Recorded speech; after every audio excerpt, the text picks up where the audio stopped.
Start off with this. What are the vibes in the locker room today going into this matchup? I think just excitement. Obviously, I think we all know kind of what's at stake now, kind of first place. So I think just excitement. Again, another chance to prove ourselves and a chance to compete out there. What was the message today? I saw Coach Hazing get a little angry during practice, but what is the real message going into tonight for the team? Just we got to do what we got to do. Again, we're playing a team who's kind of the reigning best team in the league, been the championship the last 2 years or 3 years. So again, this is where we want to be. So this is the matchup we need to prove ourselves in. So again, nothing comes easy. I think just getting a little loose out there. So I think we just have to dial it in. So again, just we have to play our game and good things will come. What's going to be the strategy to kind of try and hold Josh Byrne and Dane Smith back a little bit? Again, just trying to make them do what they don't want to do. Obviously, 1, 2 in scoring the league. They're that way for a reason. But again, like we've been trying to do all year, we got to put them in places they don't want to be. Obviously, everyone in this league has some tendencies, so we're trying to get them away from their tendencies.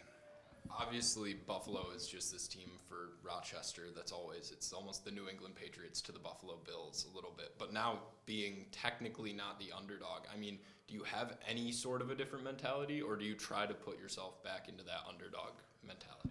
No, I think, again, like excitement. I think, we've played well for this reason. So, we're not coming in as ours. We're coming in as excitement and another chance to prove ourselves.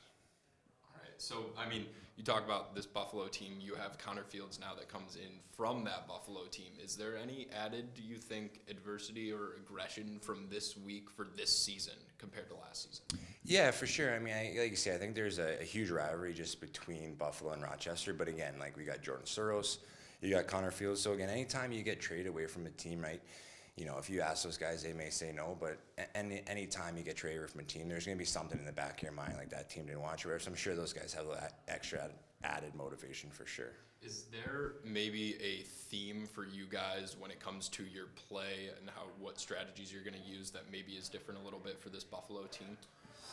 Not necessarily. Again, I think, them having 2 of the best offensive players in the league, that's going to be a huge focal point. So, again, just maybe a little added attention to those guys compared to some other maybe offenses where there's more than 2 guys or whatever. So, just that, again, we got to try and contain that 2-headed beast and, again, see where we stack up.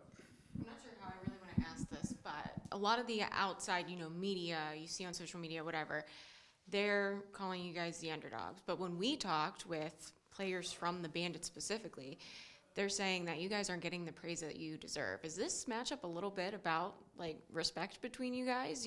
They're obviously showing that they respect you guys, but yeah, for sure. Again, I think we haven't got the respect from the start to finish, and that just is what it is. Again, I think as a player, you try and get rid of that outside noise. You can use it as motivation or whatever, but again, we're the ones playing on the floor, so it doesn't really matter what other people are saying. Again, I think end of the day, we still have to prove ourselves. This is still early in the season. It's just another chance to, prove people wrong.